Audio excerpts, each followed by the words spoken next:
Well people, if you remember my top 10 platformer villains from last year, then today I'm going to do something similar but also different. Now I'm going to cover my personal top 10 favourite platformer sidekicks. Since there are many memorable sidekicks in the video game industry, I think it's time to pay tribute to the ones that I personally think are the best. So with that said, let's get this started by starting off with number 10. So coming at number 10 at this list, Kazooie from Banjo-Kazooie. Now the reason why this sidekick is at the bottom of the list is because Kazooie doesn't have that all much of a personality other than being so bad-tempered. However, what puts her on the list is her unique abilities to help Banjo with numerous occasions. She can pick him up and run him across steep hills, double jump, swim, and glide for a short period of time. Like I said, however, her character can be quite naggy at times, which does make her kind of annoying, but can also be funny at times. She can also act like a Disney princess, always wanting to go out on adventures. I've also heard that Kazooie gets her own doesn't get her own transformations until Banjo-Tooie. God damn, when am I going to play Banjo-Bloody-Tooie? But anyway, Kazooie is still a unique sidekick for Banjo, and it would be hard to see a big heavy bear get through his adventures without her. Coming at number 9, Yoshi from the Mario franchise. Oh boy, looks like I'm going to get a lot of controversy for this for putting a Mario character low on the list. But still, Yoshi does deserve at least one spot on this list, as I think he's probably the best sidekick in the Mario franchise. Don't get me wrong, I like Luigi, but he can be a bit too cowardly at times. Yoshi, on the other hand, has proved to make the 2D and 3D Mario games more fun than they already were. His first appearance in Super Mario World was indeed a real deal of fun. He can jump really high and stay in the air for a short time, and he can eat enemies and spit them out at other enemies. However, when it came to playing as him in Super Mario Sunshine, I'm sorry to say, but it sucked balls! They made Yoshi way too vulnerable than he already was, and had to make him shoot fruit at enemies, which was just lame as hell. But thankfully they improved that in Super Mario Galaxy 2, as he offered a lot of great platforming and his traditional gameplay from Super Mario World. Overall, Yoshi, just like Kazooie, is still a very useful sidekick for Mario. So please, please just don't hate me for putting him low on the list, please. Coming at number 8, Redmond from Whiplash. Talk about an underrated sidekick. Now, even though this character can't be played as in Whiplash, since he's changed his Spanx in the game, he's perhaps one of the most hilarious sidekicks you could have. Every joke he makes, it helps the comedy of this game even more. And he's also one indestructible rabbit, meaning that Spanx can use him for different situations, like unlocking doors, grappling on hooks, railing, and defeating enemies, of course. However, I also found it interesting that he had some connection with the experimentation of Spanx, and after he escapes the lab to freedom, he still shows up in the end to help Spanx defeat the evil Franklin D. Man and rescue all of the other animals, so he's not an always selfish character. And he does make hilarious wisecracks every time Spanx uses him as a hammer. Overall, Redmond may not be the most popular platformer sidekick, but that doesn't mean he's hilarious, and he still has a soft spot inside him.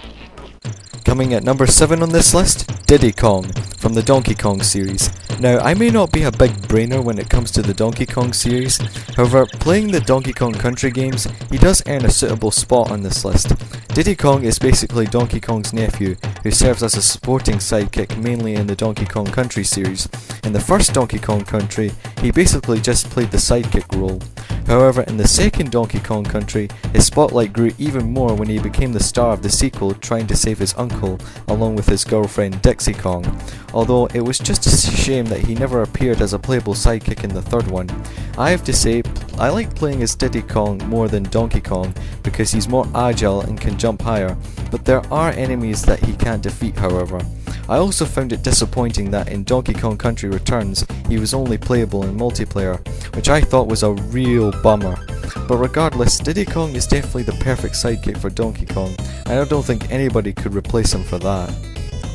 Coming at number 6, Coco Bandicoot from the Crash Bandicoot franchise. The younger sister of Crash Bandicoot, she doesn't do much in Crash Bandicoot 2 other than warn Crash about Cortex's devious schemes, but in Crash Bandicoot Warped, she definitely got the spotlight she deserved. For her personality, she does show care for her friends and her brother Crash, at least when it came to Crash Bandicoot 2, though she can be of a little bit of a pest to Crash, but only because Crash is lazy at times. Coco could have been the replacement of Tonya, Crash's girlfriend from the first game, probably so she doesn't attract more furries. But the reason why she shined in Warped was because she had a bigger role in the gameplay. She could take a skier and wave ride through the pirate stages, but my personal favourite is when she rides on a tiger in the China levels, which made it fast paced and just addicting. I also loved it how they gave her own boss fight against Dr. Engine, which I thought was just intense. The only downfall is her gameplay in Wrath of Cortex, which was really disappointing, as she felt like a cardboard copy out of Crash.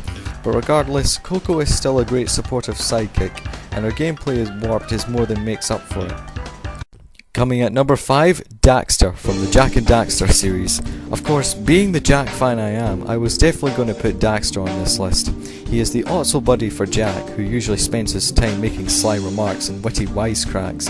He was once an elf creature just like Jak, but got turned into an Otso after falling into a dark eco pool. He can also be a bit of a player when it comes to characters like Kira and Tess. Even though Daxter can be obnoxious at times, he is the only character in the series that adds to the humour, and I like him for that. Now, his gameplay in Jak 2 and 3 was kinda mediocre and not all that fun, but thanks to the spin-off created by Ready at Dawn, he proved to be one unique character to play as, using his extermination tank to kill bugs, glide across landscapes and blow up walls. And despite his cowardly nature at times, he's still there for Jak no matter what. Well, only for a few times, because most of the time he just seems to always play as the funny talking animal sidekick.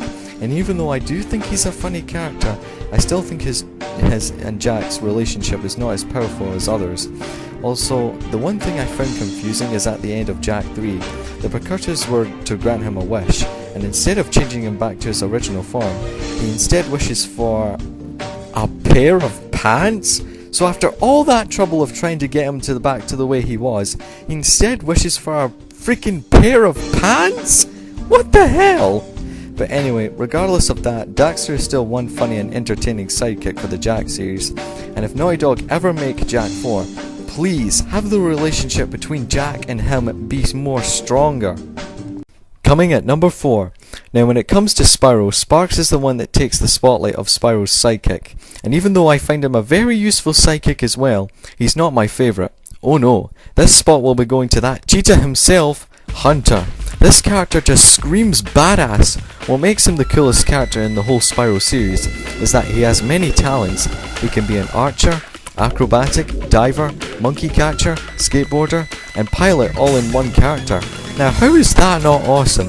In Spyro 2, he can be a little bit dim-witted at times, but his cool attitude, talents, and cocky personality, he definitely more than makes up for it, and encountering him in most of the levels in Spyro 2 is what makes the challenges more fun. But where he really shines his coolness is in the skateboarding stages in Spyro 3. Hunter can also show some support to the other characters, mostly Bianca in Spyro 3, and of course these two would end up falling in love with each other at the end. If you ask me, without Hunter, Spyro would never have found up all the dragon eggs by himself with Sparks. One thing I found weird about Hunter though, is that he seems to have a weird obsession with sheep saucers, because all of his missions in the Speedway levels in the third game are all to do with sheep saucers. But aside from that, Hunter is just an all-around awesome sidekick, and even though we may never see him again thanks to the reboots in the series, he will still be remembered for being such an awesome character. Heck, I even enjoyed his appearance in Spyro A Hero's Tale, which by the way, was a frickin' PS2 Spyro game. Coming at number 3, both Bentley and Murray earn the spot of number 3. If you ask me, these two characters really do deserve to share the same spot. They are like the Donald and Goofy of the Sly Cooper series. First off, Bentley is the genius of the gang, who always helps Sly during his heist to give him hints, clues, or how to use new abilities. In Sly 2, he plays a bigger role in gameplay, where he can tranquilize his enemies with sleep darts, bomb them to defeat them, and hack computers to unlock doors, solve puzzles, etc. During Sly 2, when Sly and Murray get captured, he becomes depressed at the fact that he's all alone, but he warms up greatly and does what he does to free his friends in the end, which really adds more development to him. It's also a sad thing to see that he loses his ability to walk at the end of Sly 2 thanks to you-know-who, and he has to ride on an electronic wheelchair, but he still keeps himself useful. He can also be a little bit jealous of Sly at times in the third game, due to the fact that his love interest Penelope becomes attracted to him, but he later accepts for who he is, which wins the heart of Penelope in the end. Now for Murray, or as he likes to be called, the Murray! Murray starts off as a timid, goofy character in the first game, who only serves as the driver and collecting a key in certain minigames, but in Sly 2 he develops greatly as he becomes a powerful, stronger and more braver character who likes to be a superhero. Playing as him in Sly 2 and 3 added a lot of potential to his character, because he can pick up stuff, throw them at enemies to knock them out. His great strength makes his foes more easier to kill, because he can only kill them with 2 hits. Now that alone is epic. He can also lift heavy doors, uppercut and carry heavy enemies, and so much more that makes him an awesome sidekick. Despite Murray's egotistical attitude, however, he still has a soft spot within him. This shows when Bentley was badly injured at the end of Sly 2, which causes Murray to blame himself and leave the Cooper gang to find his spiritual centre, which shows that he really cares that much for his friends, even going so far as to leaving the gang. However, when he helps Bentley from Don Octavio in Venice, he changes back to the way he was and protects his friends, which goes to show that friendships triumph over promises. The relationship between Bentley and Murray is truly strong. During the Venice level, Bentley tries to convince Murray that it wasn't his fault for his injury. Murray himself does his best he can to protect Bentley in numerous situations, like one of the final missions in Sly 3. Overall, both Bentley and Murray, the Murray, are both unique and simply epic sidekicks for the Master Thief himself, and even if Sly is best at what he does, he still wouldn't get that far without these two.